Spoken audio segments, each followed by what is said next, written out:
Happy Thanksgiving, Rue. Happy Thanksgiving to the listeners. Happy Thanksgiving, everybody. A lot to be thankful for. Absolutely. This is the Eagle Eye Podcast brought to you by Nissan Reuben Frank and Dave Zangaro. We do have a lot to get to today, but Rube, first, where does this Thanksgiving rank on your favorite holiday list? It's up there. Yeah, it's up there. I mean, a good feedback. Day off from coming down to the NovaCare is always welcome in the middle of the season. Is that just a day off for me? Is that what that is? Yeah, I mean, I like it because it's it's not a religious holiday. It's something everybody can share. Mm-hmm. Yeah, football, food, pretty good start. Yeah. And if you're an Eagles fan, you get to watch football without being nervous for a full 60 minutes. You get that on Friday this year. I will say, covering Thanksgiving games in Detroit and Dallas is, look, I loved the period of time when I traveled with the team, but I remember sitting in the old Texas Stadium. Were you ever in the old stadium? No. It was a dump. I mean, it was a dump. And the food is so good at the new stadium, but at the old stadium, I mean, I remember sitting there in the press box because there were no tables with this paper plate with some dry turkey and some stuffing. It's Thanksgiving morning and your family, all your friends are back home and you're sitting in Irving, Texas, with a paper plate of stuffing and turkey. And yeah, it's not ideal, but the last time the Eagles played on Thanksgiving was 2015 in Detroit? In Detroit, yeah. Did you remember going to that game? I don't. Remind me. I think that's when we took the People Mover. Oh, when they had the marathons? It was right? Yeah. Or the parade, right? 10 years ago. Yeah. Yeah. That was late in the Chip Kelly, the final days. Yeah, that was the worst loss of the Chip Kelly era, I thought. It was the Ryan Matthews fumble. Yeah. It was a brutal day. Things have gotten better since then, and they've won 2 Super Bowls. They could use Ryan Matthews, though.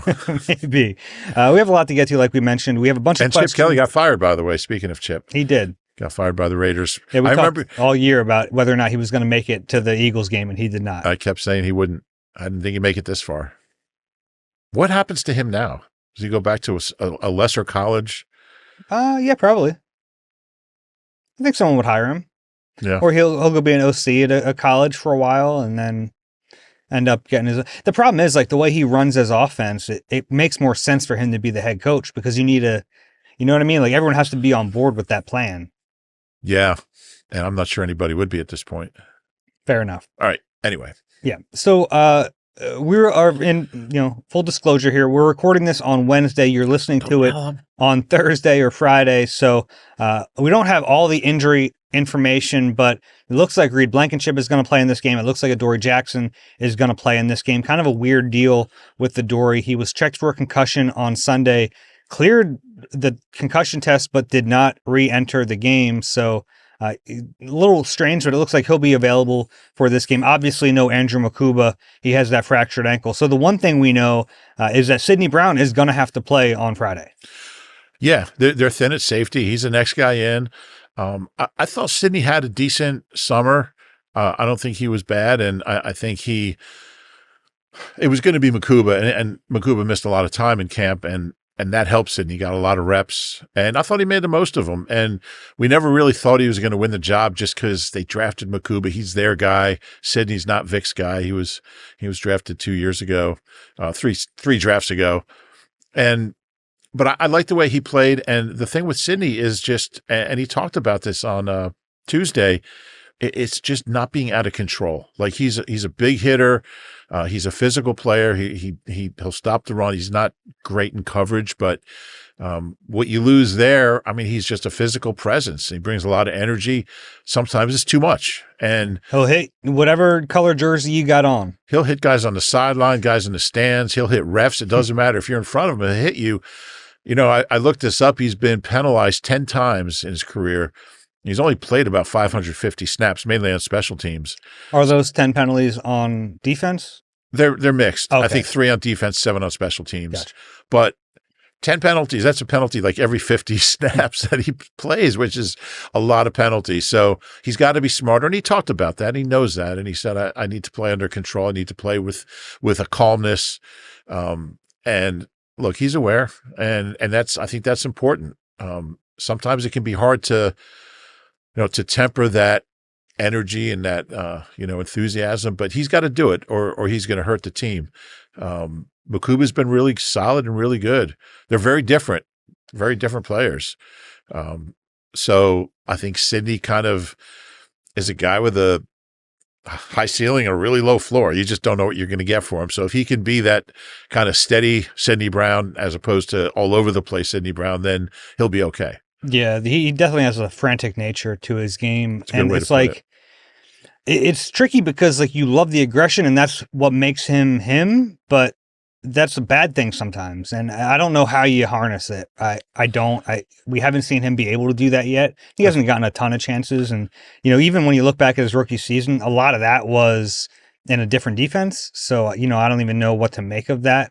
But yeah, I don't know. I think it helps that he had all that time with Reed, Blankenship in the summer. Like those two know each other well. So he might not be the best player, but at least they're familiar with how to play next to each other. I think that helps a little bit. Yeah, I think so. And I just like the fact that he's aware of, and he talked about this at his locker on Tuesday, he's aware of his shortcomings and knows that he has to address them. Now, if he can do it is another thing. I don't know that, but I think being aware of them is a good first step. So we'll see what it looks like. I agree with that. He is also a guy who took a flying knee to a on a punt this year. So he did. Yeah, he did. That was special. Yeah. And the other part of this equation is Michael Carter the second, because he's going to be the next guy in. It looks like he might not start in this game because he looks like Adoree Jackson's back, but he's the next guy in if anyone gets injured, because if an outside corner, at least based on what they did last week, an outside corner gets hurt, they'll put Cooper DeJean out there and they'll put Carter at the nickel. If a safety gets hurt, he's just the next guy in at this point. Yeah, and he's a valuable guy to have. And, Howie made a bunch of moves, and one of them was a complete, I don't want to say disaster because it didn't, Jair Alexander didn't cost him anything, but Michael Carter barely cost anything, and I think he's pretty solid. A small sample size, and he played 26 snaps on defense. Why do you do this to yourself? 25. Well, I thought it was 25 at corner, one in the slot, but yeah, I don't know, something like that, mid-20s. I think your numbers might be wrong, Dave. I think it was 26. The NFL's wrong. Yeah, they're wrong.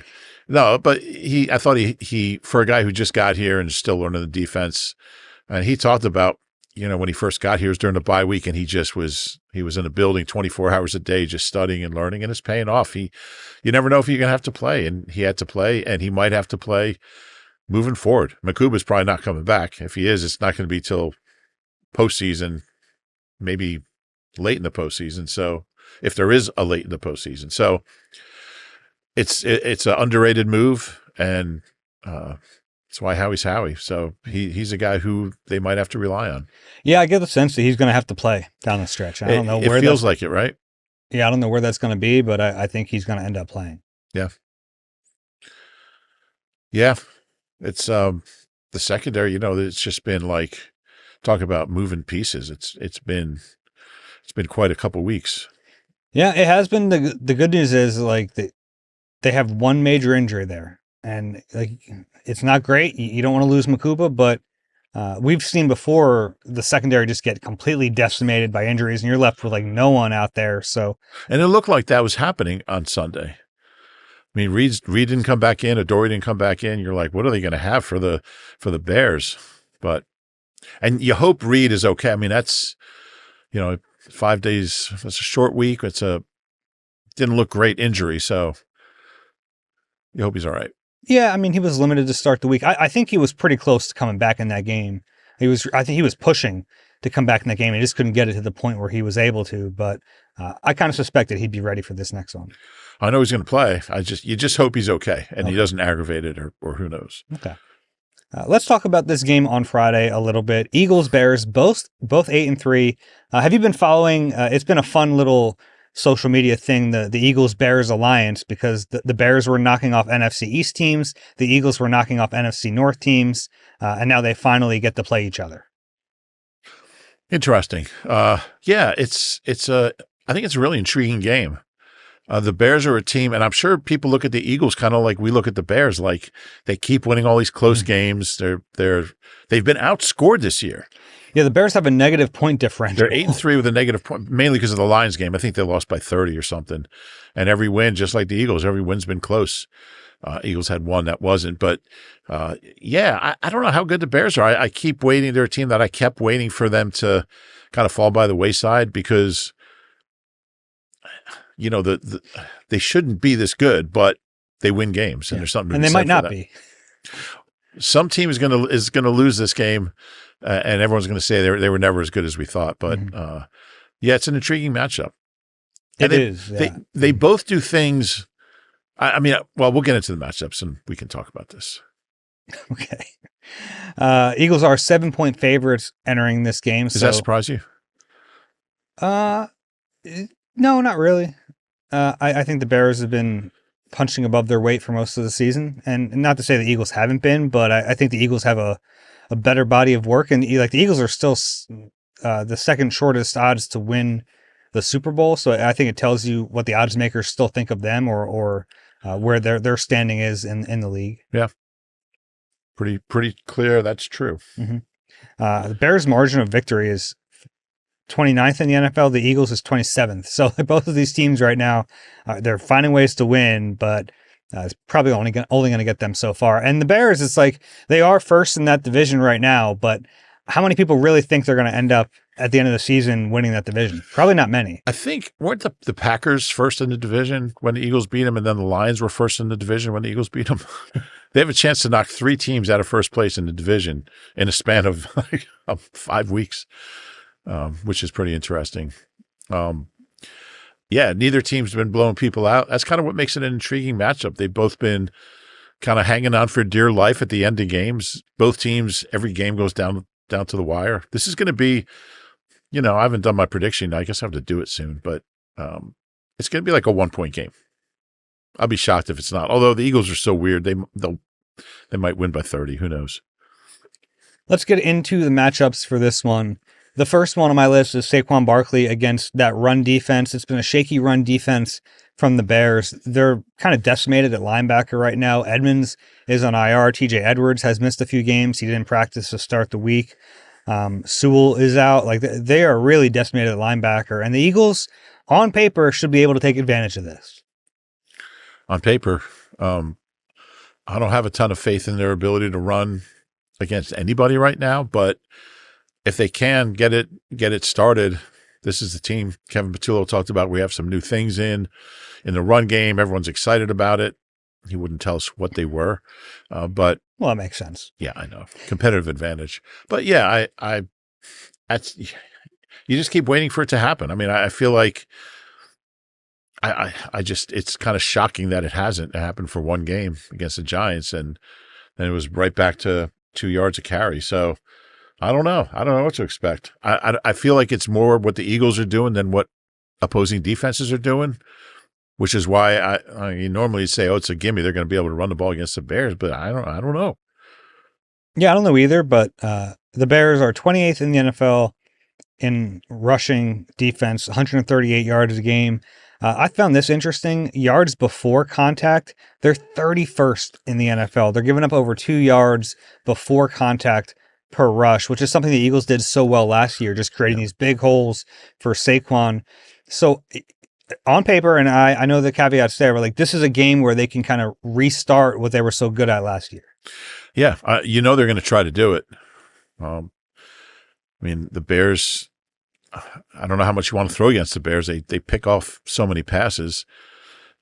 So if they can run the ball, it would be huge.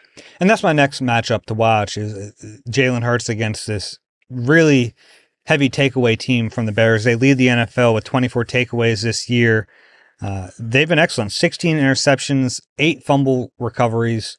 Now, Tremaine Edmonds, the linebacker, has 4 of those picks. He's not going to play in this game. He's on IR, but they might get Jalen Johnson back. They might get Kyler Gordon, their nickel, back for this game. Like they have a lot of players in that defensive backfield who can pick off passes. One of them is former Eagle Kevin Byard. Tremaine Edwards' brother was teammates Kevin Byard with the Eagles, I believe. Yeah, Kevin Byard's playing great. They have 3 guys with 4 more interceptions, 2 guys with 5 interceptions. The Eagles have only had 2 guys who've had 5 interceptions after 11 games in the last 25 years. CJ, who's now with the Bears, and Asante. How fired up is CJ Gardner-Johnson going to be for this game? Oh, yeah. Keep an eye on him. I mean, he's a wild card going into this one. That might be my bold prediction, 3 personal fouls. Well, he might be ejected before the 3rd one. My bold prediction might be he gets ejected from this game. I might do that. I think that's in play. He's going to be like, he's an emotional guy. He's going to be fired up. Yeah. Good play. He's playing well for them. Yeah, he's helped them for sure. And he's bounced around as his 3rd team this year, I believe. It is. Yeah. He was with the Texans and then the Ravens, and now he's with the Bears. The Bears. I found this interesting, though. The Bears, they've given up 39 passes of 20-plus yards, 3rd most in the NFL.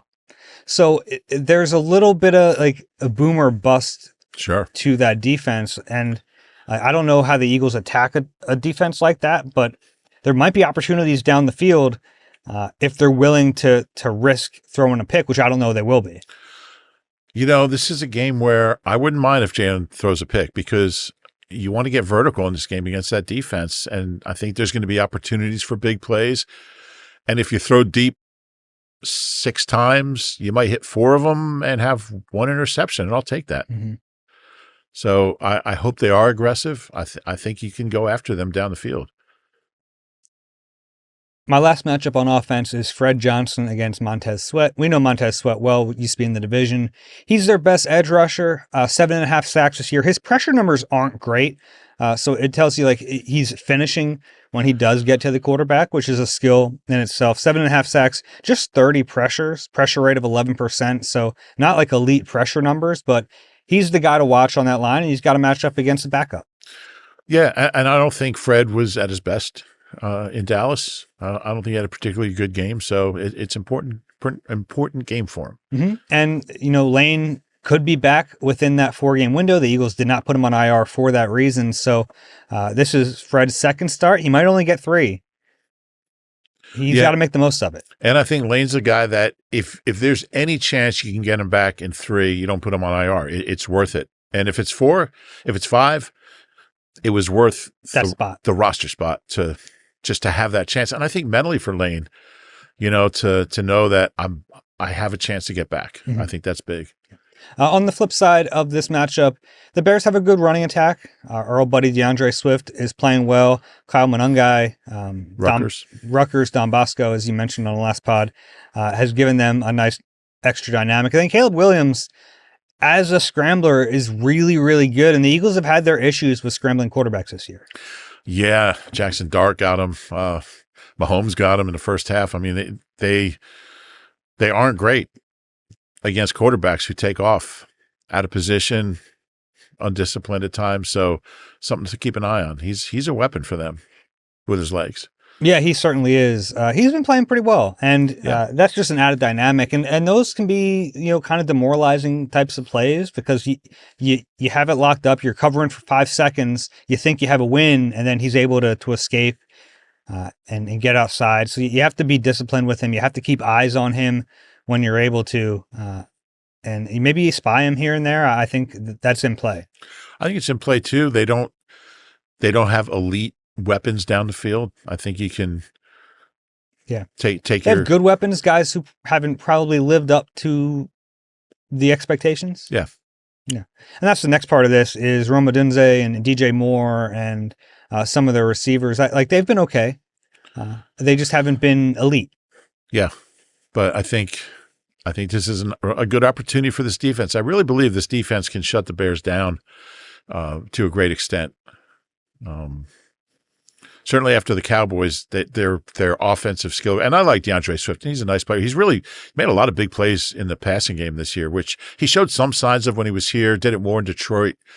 Only here 1 year, but yeah, they love throwing to him, and he's pretty good at it. Do you know 3 former Eagles running backs have a reception of, or have a play of 49 yards or more this year? Because Gainwell had a 55-yard run the other day, or catch, I think. Was it a catch? It was ruled a touchdown, but he didn't get in. And then Miles Sanders had a 49-yarder against this team before he shut down. I don't know why I said that, but I like following those guys, seeing how they do. Yeah, a lot of former Eagles on this team. A lot of them. Yeah. And then the one matchup on the line I'm watching is Jalix Hunt against whoever the left tackle is. Ozzy Trapillo, I think it's Trapillo. The rookie started in the last game for an injured Theo Benedette and played pretty well. So I'm curious to see if they're just going to play him again or if they go back to the original starter. Either way, like Jalix has had a pretty good year, and I thought he was rounding in the form a few games ago. He might be the guy I'm watching most in this game. Interesting. I think he has a chance to just make one or two big plays to kind of turn the tide. It's funny because I felt the same way about Nolan. I think it might be a good opportunity for Nolan to kind of get going a little bit. Hasn't played a ton since he came back from the injury and hasn't really done a whole lot. He played 40 snaps, I think. Yeah, first 2 games he didn't play a ton. They ramped him up, but overall, I'm just saying, like, I think he's played, about 80 snaps in the 3 games. Mm-hmm. But yeah, Vic didn't seem to think pressure was a problem. Yeah, Dallas. Yeah, it was weird. I didn't think it was great against the Cowboys. I didn't either.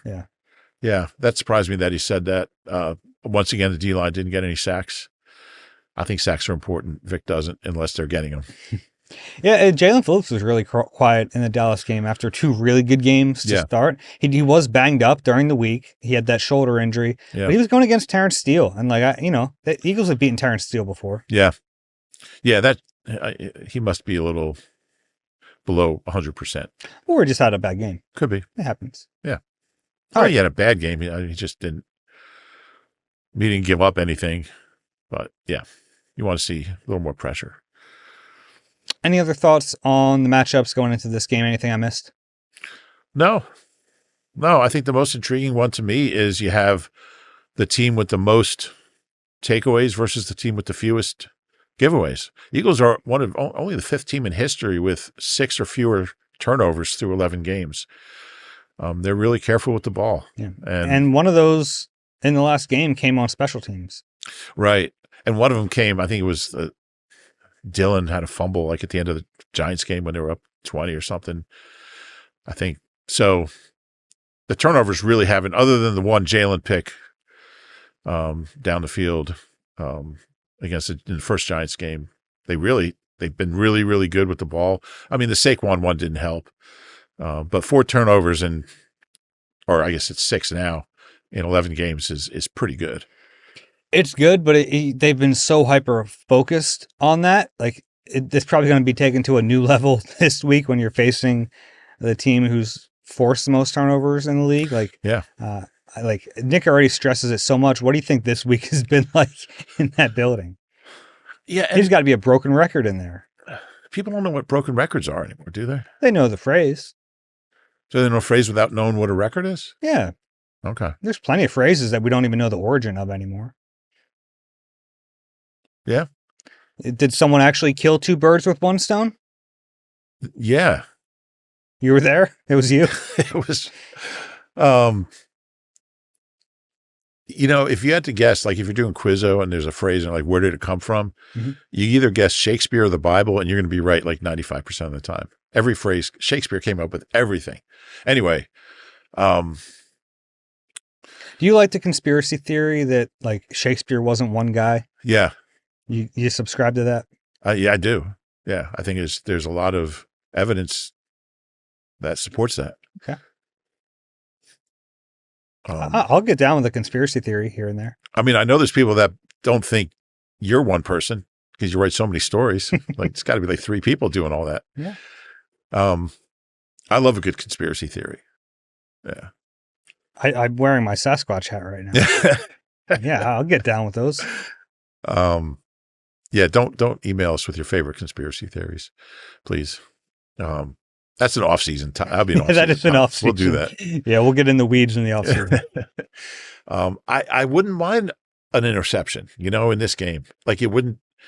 I want to see Jalen be aggressive. I want to see him throw deep. I want to see him try to make some big plays down the field. And at times they have. At times they haven't. So I think if you want to beat this team, you're going to have to make some big plays down the field, and I think the opportunities will be there. And if one of them turns into a, Kevin Byard 6 interceptions, so be it. Before we take a break, you were there yesterday talking to Jalen Hurts and Kevin Patullo. I was in the locker room. Little inside baseball here. That it was at the same time, so we split it up. You're in the auditorium. I'm in the locker room. What did you hear from Patullo and Jalen Hurts? Anything of note? Yeah, really not a lot from Patullo. He keeps going back to, and look, there's some truth in it. We're just behind the sticks, but it's not like every first down has been a 1st and 16 or 15, and every second down has been a 2nd and 23. I think it's just an excuse at this point. And those penalties reflect on the coaching staff too, not just the players. So it's not like dumb luck that they get behind the sticks either. Sometimes they act like, oh, this happened to us. It's like, no, you did it. It's true. Yeah. I mean, if Saquon gets -3 yards on first down and 2nd and 13, it's just a bad football play. It's not like someone flipped a coin and you lost 3 yards. Like you got yourself in that position. Yeah. So it's just, behind the sticks, behind the sticks, behind the sticks. I think he said when we haven't been behind the sticks, we've been really good, which I don't think is true. They've been better for sure. Yeah. I mean, yeah. By definition. I think the one positive, you actually asked me this in the last pod or on the post-game pod, like what have they gotten better at? And I didn't have anything. I've been thinking about this. The one thing they've at least stopped giving up on 3rd and long sometimes. That's true. Like they'll at least try to make a play, which early in the season, those cowards draws are going to kill me. Well, Tank Bigsby converted a 3rd and 26? 3rd and 26 or 29. Yeah, I think he ran for 29 on 3rd and 26. Yeah. Yeah. I'm all for that. I'm all for trying to make a play. Yeah, you got 2 really good receivers. Throw the ball to them. Don't be afraid to make a mistake. You have a quarterback who's got do you know Jalen had the longest streak in Eagles history of passes without an interception, 304. Okay. And it ended in a Giants game. And since then, he's thrown 142 straight passes without an interception, which is the 12th longest streak in Eagles history. So in his last 417 passes, he's got 1 interception. I wouldn't mind seeing that number go up. But Jalen talked. Did you listen to Jalen? I did. Yeah, I mean, he was very diplomatic when asked about Kevin Patullo. Diplomatic is a nice word for it. I mean, it wasn't a ringing endorsement at all. Yeah. Like if you were expecting him to go up there and be like, KP's our guy, we have to play better, it's not on him. He didn't say that. No, he said, I've played for a lot of different offensive coordinators and, you grow from each one or something like that. Yeah. Jalen went, he was very deep yesterday. Like he can sometimes get so like deep and thoughtful and massive that you're like, I don't even know what he's saying exactly here. So I'm not sure he does some of the time. But he's been very self-critical. He keeps saying he knows he has to play better. He knows the offense. And the one thing he keeps repeating is it's not an ability thing, which is another way of saying, we're not executing the way we should be, and 2, we're not getting coached the way we should be. Yeah.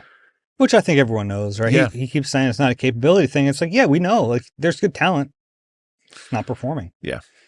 Let's take a break. When we come back, we will talk about a bunch of topics. We have questions to get to, and there's a ton of them. You deserve a car that thrills you, a car that puts goosebumps on your goosebumps. At Nissan, we've got everything from turbocharged SUVs to 100% electric vehicles that'll make your heart beat faster. Experience the thrill for yourself and shop your local Nissan store and nissanusa.com today. Need some holiday gift inspiration? Escape the cold and catch the Phillies in Clearwater with NBC Sports Philadelphia and Philly Sports Trips.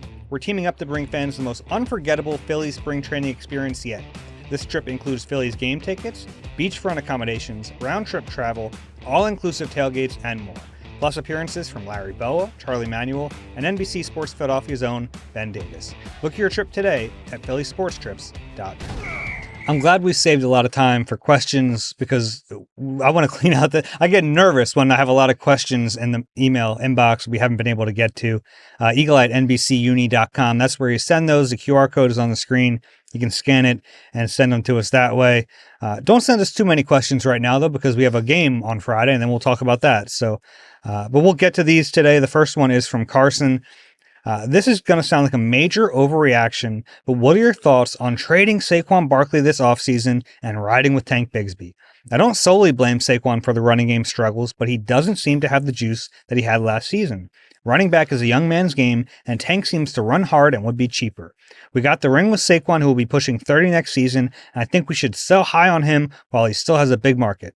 Follow-up, if they were to do that, what do you think they could get in return?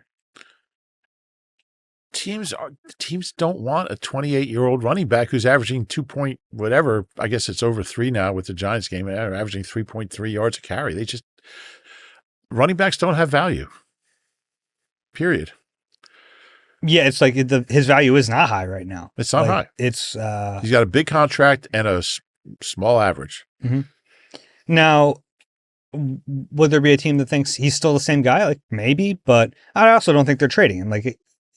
And I think we've all liked what we've seen from Tank Bigsby, but Yeah, I mean, I think if they wanted to move on from Saquon, which I don't think is going to happen, Tank Bigsby, I think Tank Bigsby, it would be a nice change of pace back to give 4 to 6 carries a game. But you would draft a running back if that was your plan. Mm-hmm. You would get a young kid, and there's teams that have, unlike the Patriots, they would just bring in a new guy every year. And whether it was like Garrett Blunt or Corey Dillon, they would have a different guy every year. Sonny Michel, whose brother was in Eagles training camp. What was his name? Markin Michel. Mm-hmm. You liked him. Yeah. He had some great hair. He did. He had some great hair, that kid. Yes, they would have a different guy every year. He would make minimum wage. They would draft him in the 5th round. The Broncos would always do that. And then you just move on. There's no cap hit because he's not paid much. You get 300 carries for 1,150 yards out of him, and then you move on before he loses it. Mm-hmm.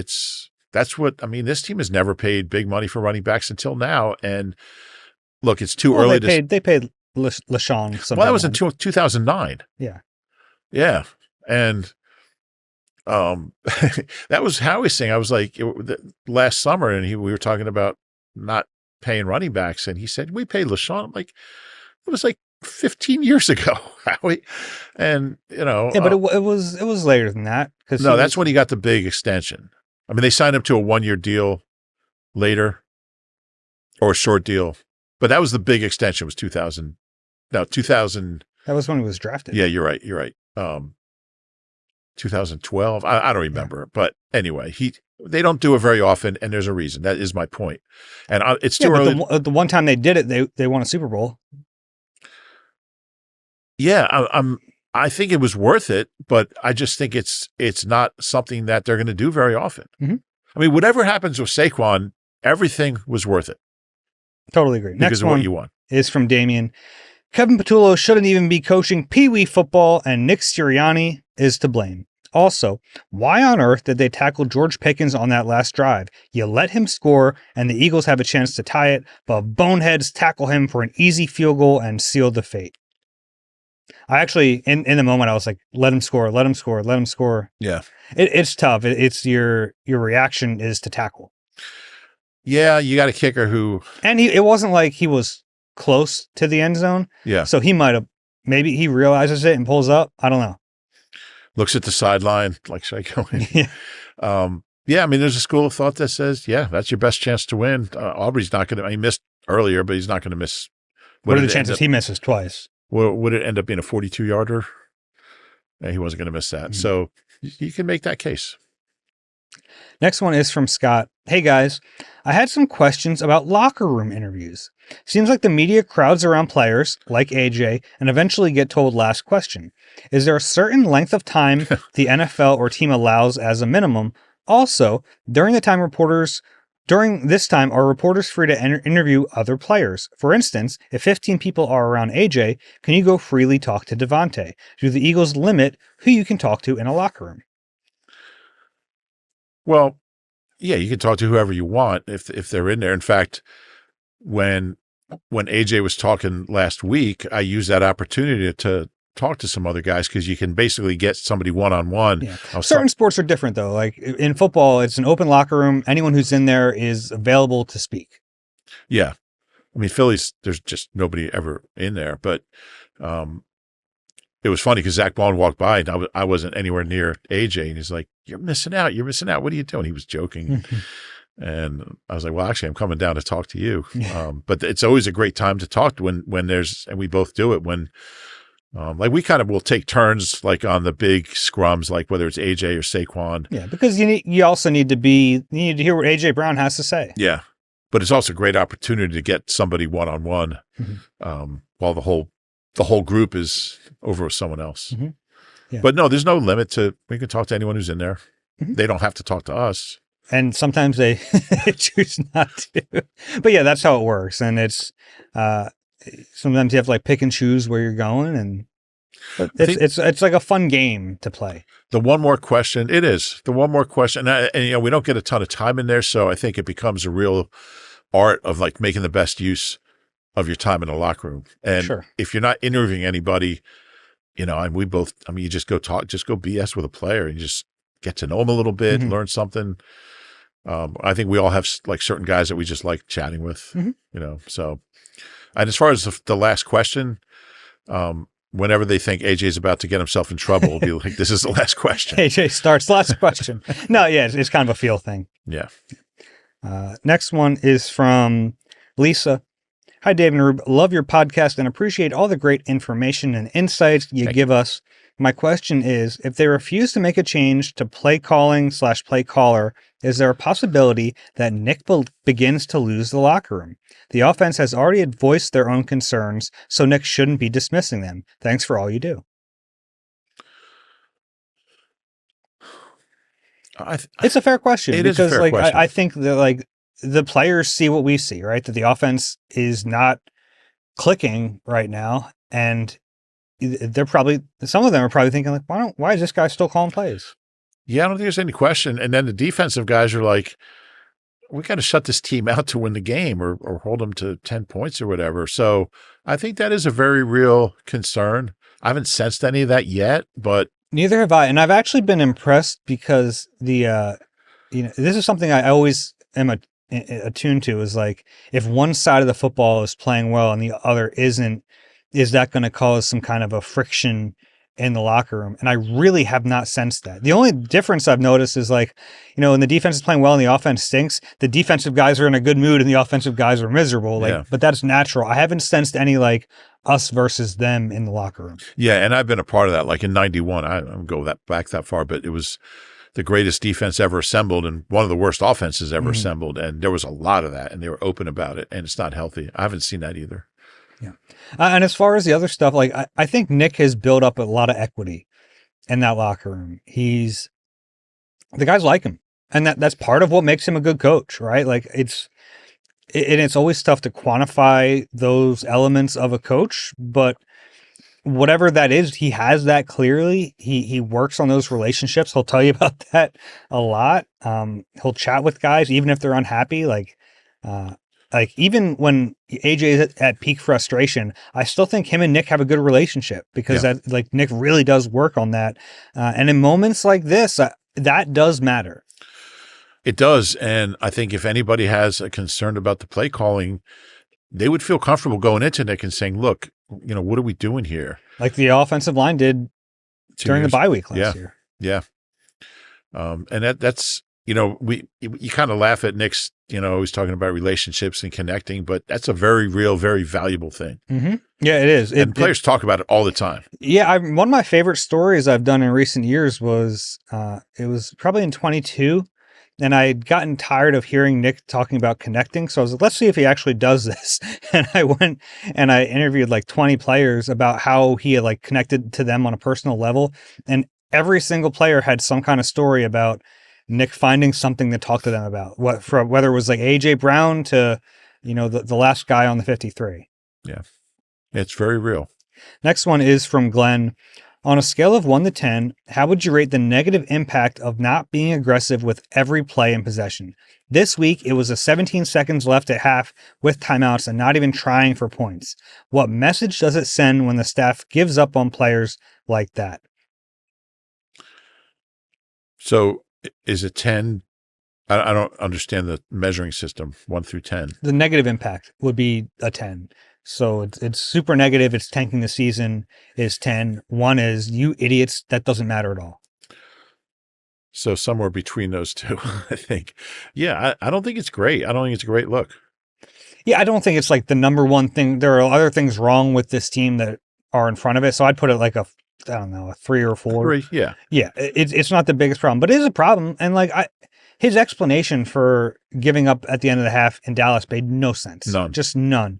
And it's like, why are you running the ball? So his idea was like, we're going to run the ball on the first down and see if we break one. We haven't been able to run the ball, so that's stupid. Like, what are you doing? It's not going to just suddenly burst open. Yeah. So if you're going to give up, give up. Take a knee and go in the half. Don't risk a hit on your running back who already isn't playing well. Yeah. But like, I also don't understand. Part of his reasoning was that, well, if we go 3 and out, they're going to get the ball back and they have a good kicker. What? Yeah, it made no sense. What are you talking about? You have more time with timeouts and a good kicker. Yeah. Go for it. You try to get some points. And it ended up being a close game. And at that point, it wasn't. And you wonder if it was a close game at that point, if he plays it differently. And there's no way to know. Yeah. I kind of suspect he would have. Yeah, I would think so. I think you rest a little bit when you're up that big. Yeah, I think it's a natural inclination. I think he did. Next one is from Marianne. So this is not happy with us. So apparently y'all think we should just fire Nick and Kevin. Y'all say Nick skates. However, he was under fire last season until they won a Super Bowl. Who wanted to fire And Nick? even after that, Dan Orlovsky said that they got to the Super Bowl, it was despite Nick. I think the problems are the offensive line, when the stout gets some criticism, and Howie, because it seems like maybe we should have kept Mekhi Becton. That's taking what we said out of context. We said that Nick deserves blame for what's going on too. And that's absolutely true. This is his offense, not saying they should fire him, but like to just blame it all on one guy is crazy to me. Like, it's not all Kevin Patullo.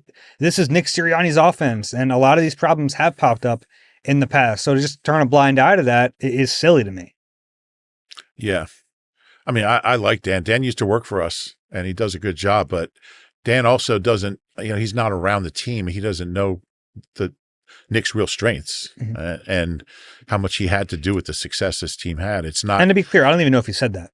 Yeah, that's fair too.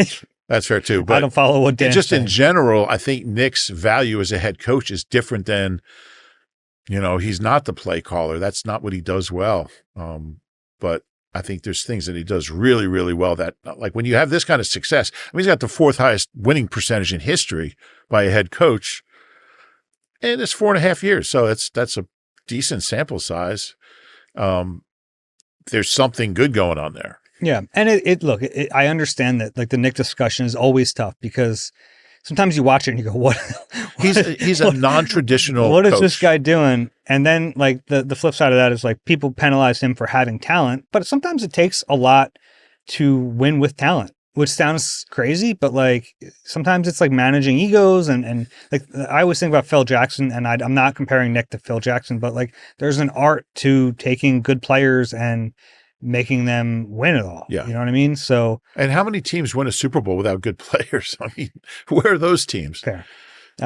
The other part of that question I do want to hit though is Jeff Stoutland. We haven't really talked about him much. I wish we could talk to him during the season about these struggles offensively, but typically the way it works with position coaches is they're available by request, but the team defers any kind of scheme related questions to the coordinator. So, he could be available to talk about Tyler Steen, but not about the struggles with the run game, basically. So, but it's a fair question because he is the run game coordinator. He's responsible for their run game and designing a lot of the plays they use. So, it's another person that we can throw into the blame mix. Based on his track record, I have a tough time thinking it's like a lot on him, but maybe a little bit. Yeah, there's no way to really know. I still think he's a tremendous coach. He gets the most out of what he has, and sometimes, I mean, they are 8-3, so you don't want to lose sight of that. I don't think he's the problem. No, I don't think so either. Did I tell you the Sea Barnacle story from last week? I'm not sure. I don't know if I might have said it on the podcast. I can't remember anything. I wasn't listening. Oh, that checks out, actually. I was talking to Miles Hinton last week. Yeah. Just about what it was like being on IR all these weeks and not playing football and what it was like for him. And he brought up that Stout was keeping him ready. And Stout's one of his famous phrases that he always uses in those situations is, I'm not going to let you grow sea barnacles. And I heard that and I went, man, I have heard that before. So I walked back to Jordan Mailata's corner of the locker room. I said, Jordan, I have a question for you. He's like, shoot, Dave, what do you got? Sea barnacles. And he just started busting out laughing because that was what Stout told him for 2.5 years to start his career. So it's just fun to see it come full circle with a different player. Sea barnacles. People forget Jordan Mailata, 7th round pick in 18. Mm-hmm. He was on IR the first 2 years with like back issues, or they were stashing him. Yeah. Didn't play a snap until his 3rd year. Interesting. Mm-hmm. Next one is from Connor. I love the podcast and all that you do. I listen religiously to and from work. At what point does Howie Roseman make a call to Doug Peterson to bring him in as an offensive consultant? As you guys have stated, the offensive predictability is a systemic issue of the Sirianni offense. I think bringing a guy in with fresh ideas could really help, especially as a consultant where one's toes will be stepped on. I don't know. I can't read. Just a way to add some juice to a struggling offense. I mean, I don't think it's going to happen. I don't think Doug left here on the best terms. I don't know if things are better. If he's reconciled with Jeff Lurie and Howie at all, I just don't know. I mean, he's been back. He said on Clarkie's podcast that he would be like willing to, like, it was something he wouldn't like completely. I'm sure he would do it. I'm just not sure they would. They would want him back in the building. I think he's a good offensive mind. So it's a tricky situation. Like, you know, there are obviously personality dynamics there, but aside from that, it's not always easy to say, here's some new ideas, hot potato, figure it out. Yeah.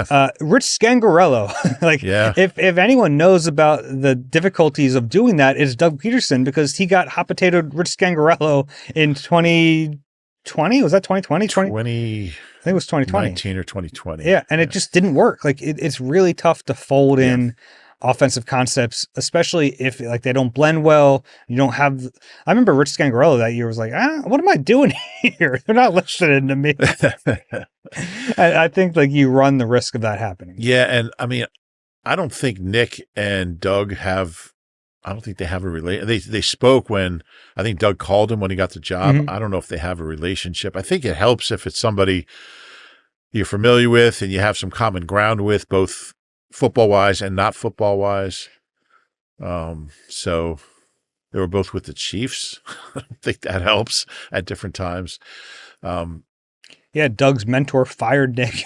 That's true. The strongest relationship builder. I mean, in theory, I like the idea of having another set of eyes, but it is a tricky thing, and it's got to be. And look, there's 6 games left. So I just don't see that happening. Next one is from Sarah, longtime listener from Minnesota. Love the pod and music recommendations. Watching the games this year has been rough, especially kick returns. I keep seeing Covey in the Eagles locker room media clips. Why are they not elevating him for any of that? Am I remembering his solid play through rose-colored glasses? Well, first of all, Minneapolis is such a great music city. Husker Du, Replacements. My favorite Minnesota band is a band called, and Sarah might know them, they're called the Beatifics. Check them out if you haven't. Great pop band from Minneapolis from several years back. What was the other question?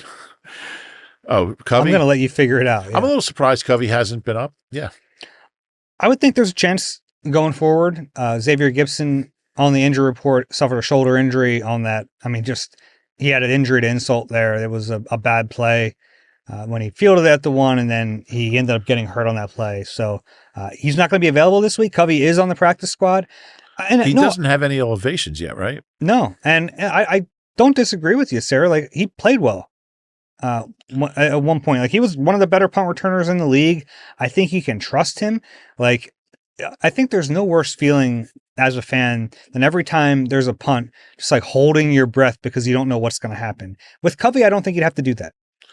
Totally agree. I think we might see him Friday. I think it might help. Yeah. And like, if Gibson goes to IR, then you have that roster spot. To me, you could even sign him to the active roster. Maybe you use up those elevations first, but I think it would make some sense. Unless maybe they just go back to Jahan Dotson. Yeah. Yeah, you could do that. I like Covey back there. Dotson's okay at it. Mm-hmm. I like Covey back there. Okay. And kick returner is interesting too, because they started putting Gibson back there. Shipley, I think, is fine. They need someone else. Yeah. Next one is from Bill. Hey, Dave and Rube, love the show. Thanks, Bill. Is it me, or does it seem like Saquon loses his footing way more than anyone else on the field?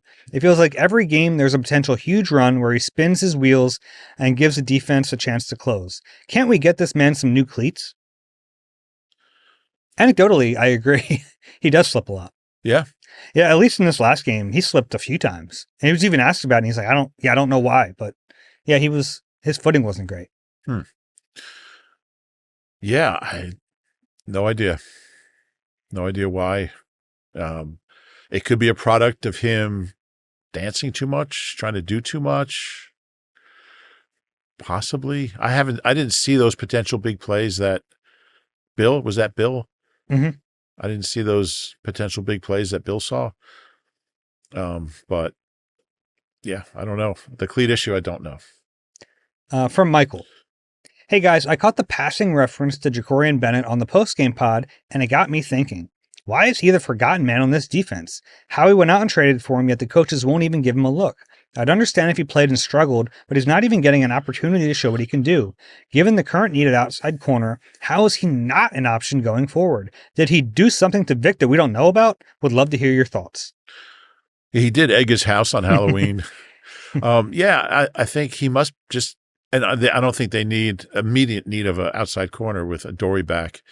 But I don't know. He must be a really bad practice player. It's strange to me. I really thought, like, entering the bye week, they were going to bring him back from IR and he was going to start. I thought they were like, let's take a look at this guy. Yeah. And it never happened. I don't know. Back when we were like still trying to figure out the CB2 spot, I really thought he was their best option, or at least their highest floor option. Yeah, it's funny. For some reason, the last few minutes of the Rams game came up on my laptop, and I watched, and he was covering Puka Nacua that whole last drive, and I thought he hung in there. He had a DPI, but it was pretty good coverage all the way down the field, even the ones that Puka Nacua caught. I thought there was something there. I mean, I thought he had a good camp once he got here. And the crazy thing is, if he didn't get hurt, he would have gotten that opportunity because he was ahead of Keely Ringo at that point. Yeah. Yeah. I don't know what happened. He said he's been healthy for weeks. So yeah, it's kind of a weird deal. Yeah. But he wouldn't be playing this week. At least he wouldn't be starting out this week anyway. Next one is from Dave. Hi guys, I'm feeling a little worried that the Eagles don't respond as we hope against the Bears. We heard a lot of talk about responding after the blown lead against the Broncos, only to get blown out on a short week against the Giants. Any fears this happens again this week against the Bears, or just me? Yeah, there's a lot of similarities. Blowing a big lead, short week. You haven't asked me about my pick yet. I think they're going to win. I think they are going to respond. They did lose 2 in a row earlier in the year, but I just feel like in general they've responded most of the time after bad losses. And I think it helps that the game's here. Some of the injury concerns seem to have been alleviated. So I think they'll play well. We mentioned it on the postgame pod a little bit. Just sometimes I don't want to get like too deep into the vibes of a team, but the vibes after that Denver game were brutal. it was just like, it felt like they lost the Super Bowl. Yeah. I mean, it did not feel like that after the loss in Dallas, and I actually think that's a good thing. You want to take losses hard. You don't want to take them that hard. I think there was a carryover to the Giants game. They will swear up and down there wasn't. I think there was, and I don't get the sense that that's going to happen again. I'm not saying they're going to win for sure against the Bears, but I don't sense the kind of letdown we saw against the Giants in week 6. I feel the same way. Yeah.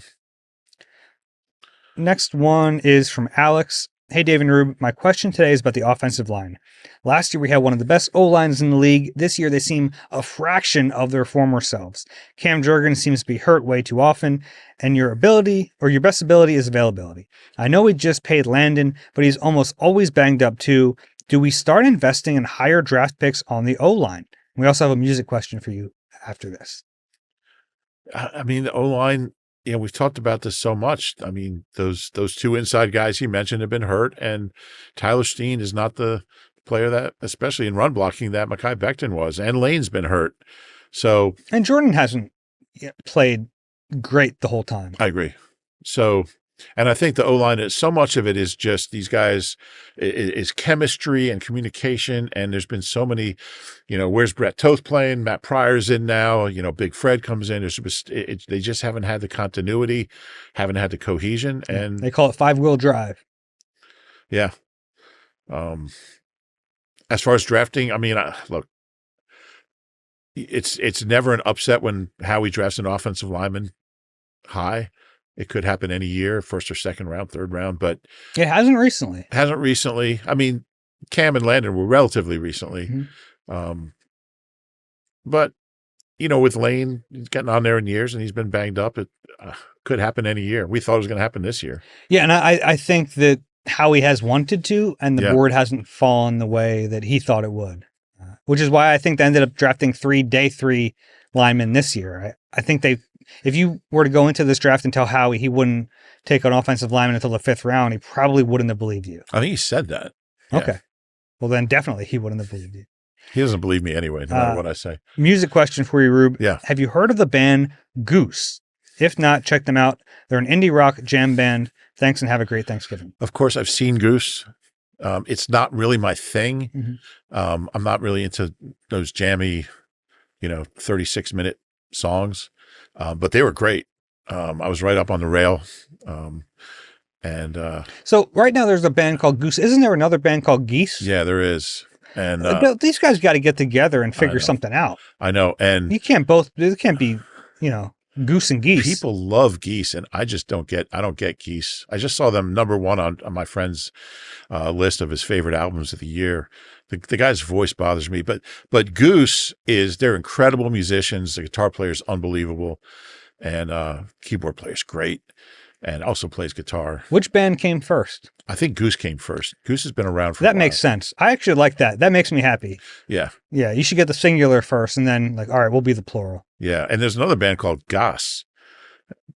There's not really a band called, there might be, but I do. They played a free at noon. So I was, right up on the stage, and I really enjoyed it. And it's so hard to get tickets to their shows that people came from all over. People flew in. I was standing next to a kid who had flown in from Missouri, and they have a huge following. They both do. Geese just played Union Transfer. They flew in to watch Geese or Goose? He flew in on a Goose. No, that was for Goose, but Geese just played Union Transfer last week.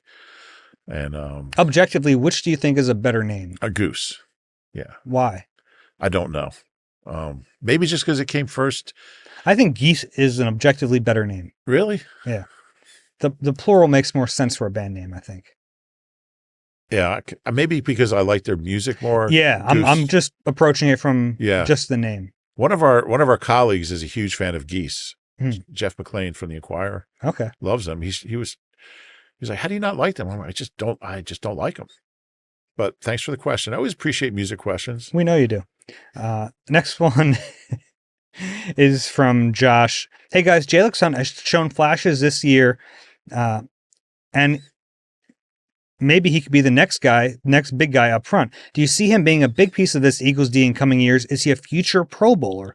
You guys make my week so much better. The best duo out there. Appreciate you guys. Thank you. Um, Pro Bowler, I don't know. Still a young guy. I think he has that ceiling. Yeah, I think it's possible. I wouldn't rule it out. I think he's played well. I think there's another level there with him. Leads the team in pressures. He does. Well, I guess Jalen Phillips does like have the most pressures of any player on the team, but not. You can't count his. Yeah. Can't count his Dolphins pressures. I don't think. I like the player, and I just think he's going to keep getting better. I think the ceiling is super high. Yeah, I really do. He's just kind of a unique rusher too.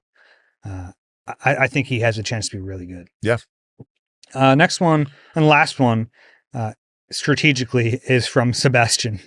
I'm Sebastian, a longtime listener, a huge fan, listening from London. Grew up in Princeton, New Jersey, though. My question is random and for Rube.